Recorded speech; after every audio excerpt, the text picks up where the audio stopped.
Hello everybody, welcome back to the Fight Rundown Christmas calendar, day 20. What I want to get off to first, before, of course, we've got Joe back in the studio, Joe Horton. Yes then, Joe.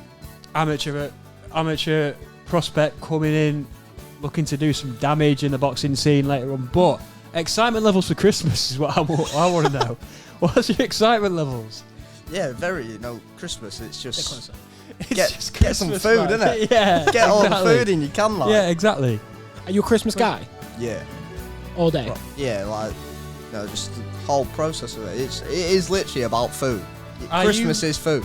Are you one of those people who agrees with us when we say Christmas Day is usually quite underwhelming, but the build-up is very exciting? Yeah, build-up is very exciting, and then once you've opened your present, it's like, what do you do?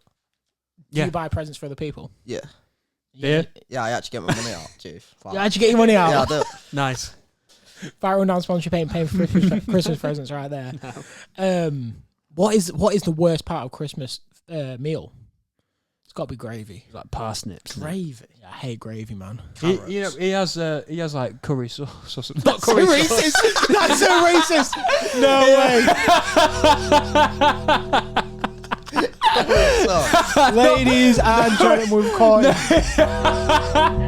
hot sauce, isn't it? Curry sauce. Curry sauce. All time moment caught on camera right there. Bowls, look at him. Bowls had him there. He's loving it. That's great. You have hot sauce though, don't you? I do have hot sauce on the Christmas day. Sorry, we better turn it. Yeah. Okay. He needs a bit of water right there. Yeah, I'm having some water. Clean water. That was too funny. No, but you do have hot sauce. I do, yeah. Not Christmas And like barbecue sauce and not yeah, curry. what am I thinking? This year I'm thinking something just outrageous because it just nibbles. People easy nibble. Maybe you should try curry sauce. Chip shop curry sauce. It would be alright. Kind of hit. No, Well, what's yours? Parsnips. Nah. Yeah, parsnips is my worst one. Yeah. That's too funny. Carrots. Not feeling. Tommy? Brussels sprouts? Nah. No, I quite Worst like part of them. Christmas dinner? When the gravy goes stodgy. Goes lumpy. You got to warm it back up. Preheat it. Mate, nothing worse. But yeah, Christmas Day overall, Solid. somewhat decent. But today's episode, I'm sorry. I can't. Like, we're supposed to be like best mates, and you just. Lock in. Sorry. Right, let's go. Let's go. That was too good. Pound for pound rankings. It's the end of the year. Joe, you got your list. Balls, you got your list. Yeah. I've got my list. Yeah. So I just can't.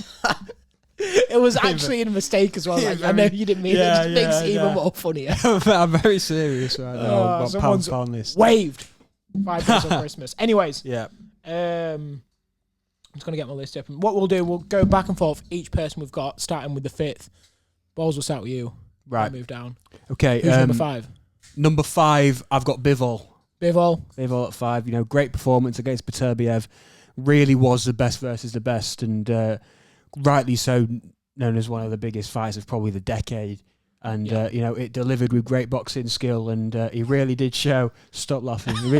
He really did show that he is one of the very best to do it at the moment. Facts. Joe? I've got the same. I've got Bivol. I think that performance, I think he won. Obviously, he should be undisputed, but obviously, boxing is at its best. But yeah, Or is it at its worst with a decision like that? Yeah, I mean, that's what I mean. It's not the best, is it? When someone's worked that hard for it and then they just get took off it by 3 scorecards, it's for sure. It is what it is. But I think his performances have been very good. Obviously, starting from when he was just coming on Matchroom to now, top of the card, Riyadh stage.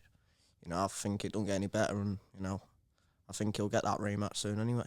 For sure. I've also got Bivol. Unanimous. Wow. Yeah. Unanimous decision from Unanimous. us. Yeah. Considering the pound for rankings, someone's always going to be annoyed. Yeah. You know what I mean? 100%.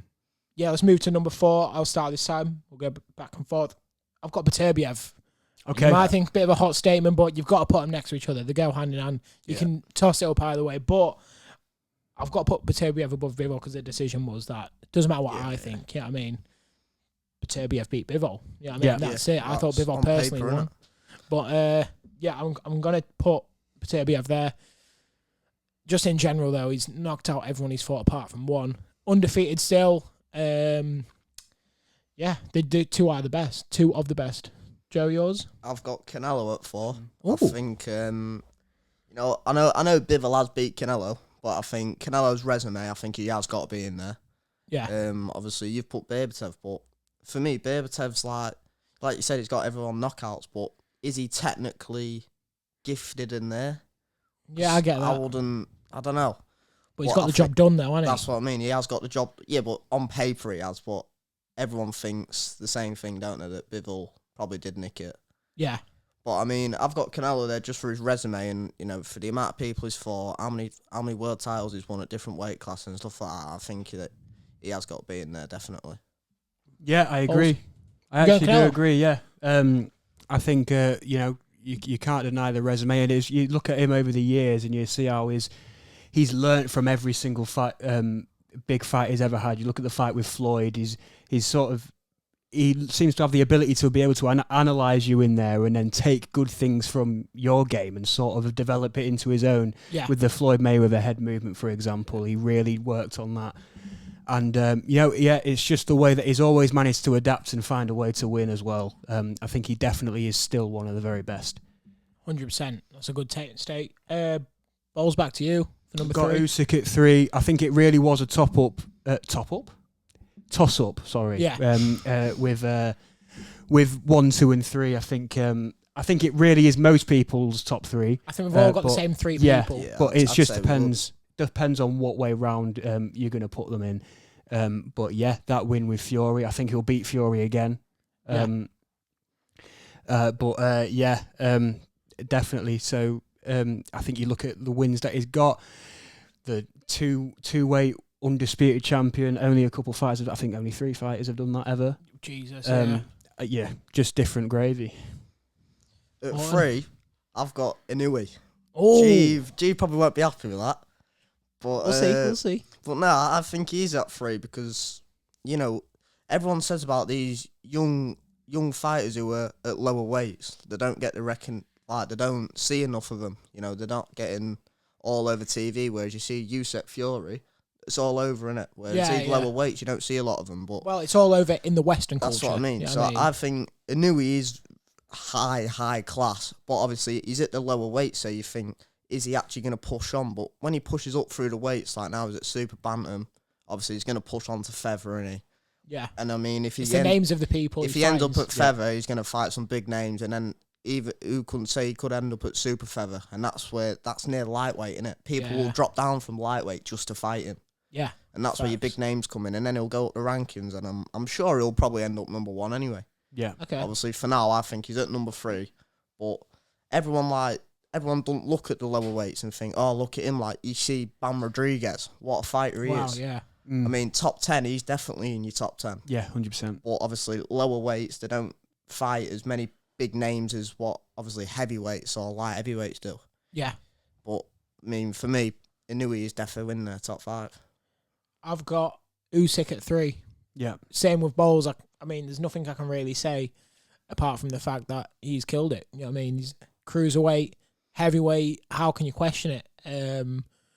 This Christmas calendar we've already covered on Usyk in the old Joshua Cringe. But yeah, there's so much about Usyk that you can't hate. The resume is brilliant as well, isn't it? But the other 2 people I've got above him, I just think are completely clear of it. Hence why he is third. No dig on him, but I don't think there's anything you can really do to get any higher. So, right. Number 2, Bowles. Number 2, I've got Terence Crawford. So have I. Got him at 2.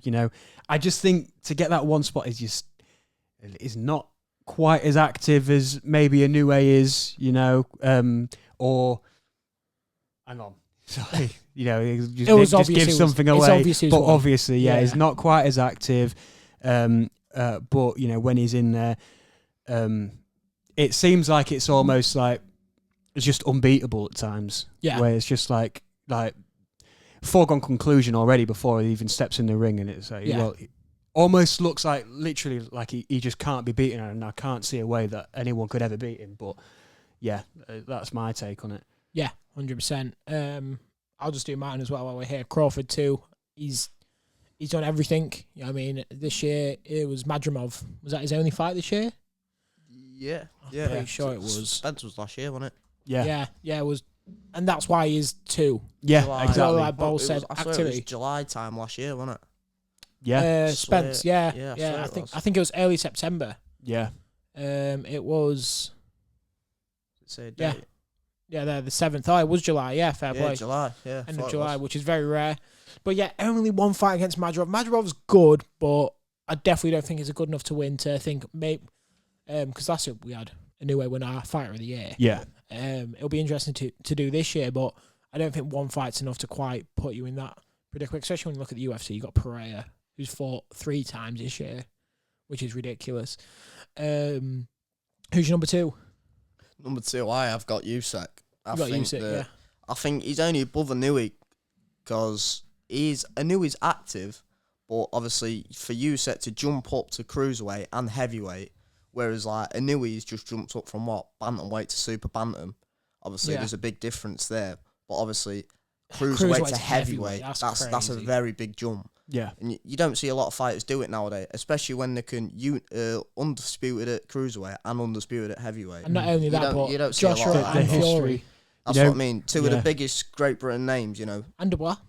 Yeah, no one had Dubois. done it since Lennox as well, had they? Exactly. So, that's history. So I know that is just history in itself, and obviously you see from when he was a cruiserweight how not small he was, but how much of a cruiserweight he's now turned into a heavyweight. Yeah. You see the difference in it. It's like, how was he a cruiserweight?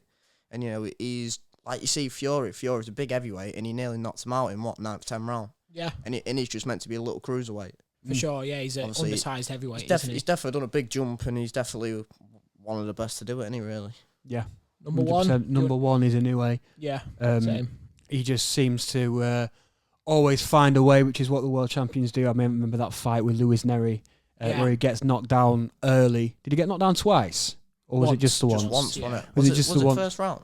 I think that's right. I think it was second, I think. It was 1 or 2, yeah. And he managed to come back and get the stoppage win, and that seems to be just a story of his career, doesn't it? Getting the stoppage win, and I remember watching him on the World Boxing Super Series, and he just impressed me every single time, and he's carried on to do that.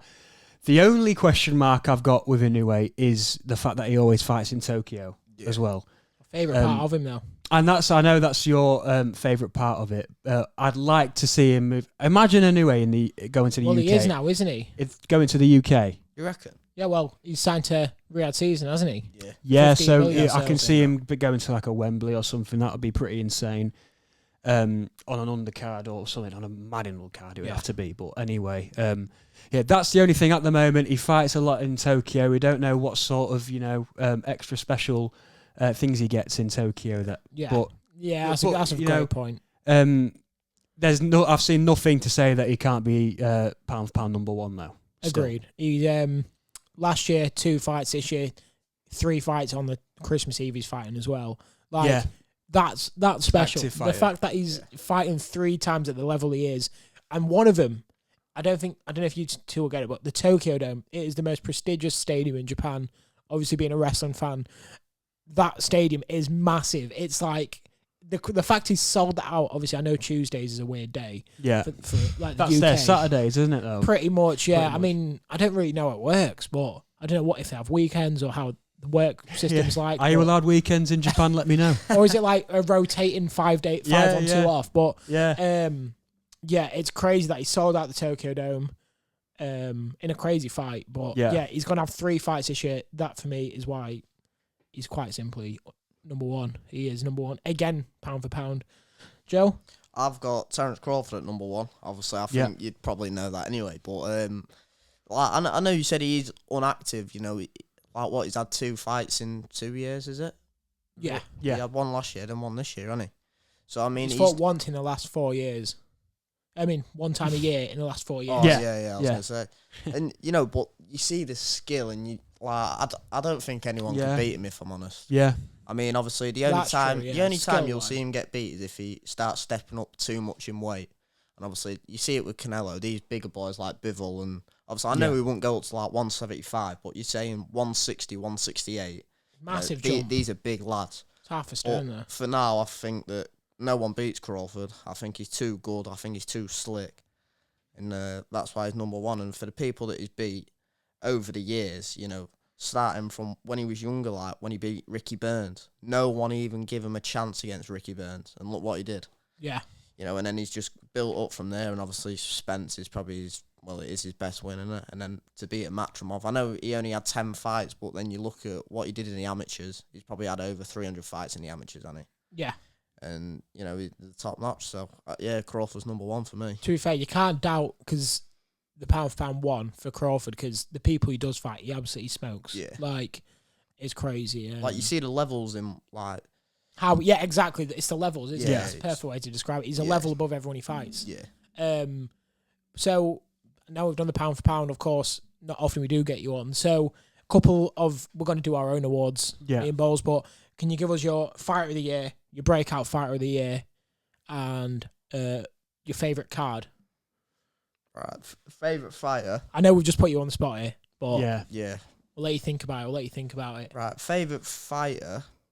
No, best fighter, not your favourite. Best fighter. Who do you think, like, if you're not doing awards, like, you're doing an award, so you can't put your personal favourites. Who do you think's had the best year and deserves to be the best boxer of the year? Right, best year, I'd say Nick Ball.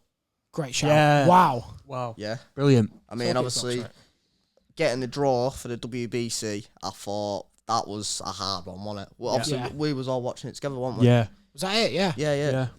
Yes.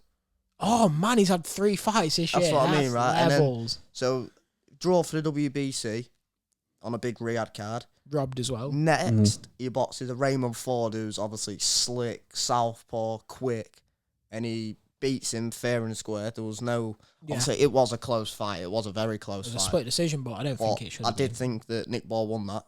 And then to defend in his hometown against Rios and pretty much destroy him. Yeah.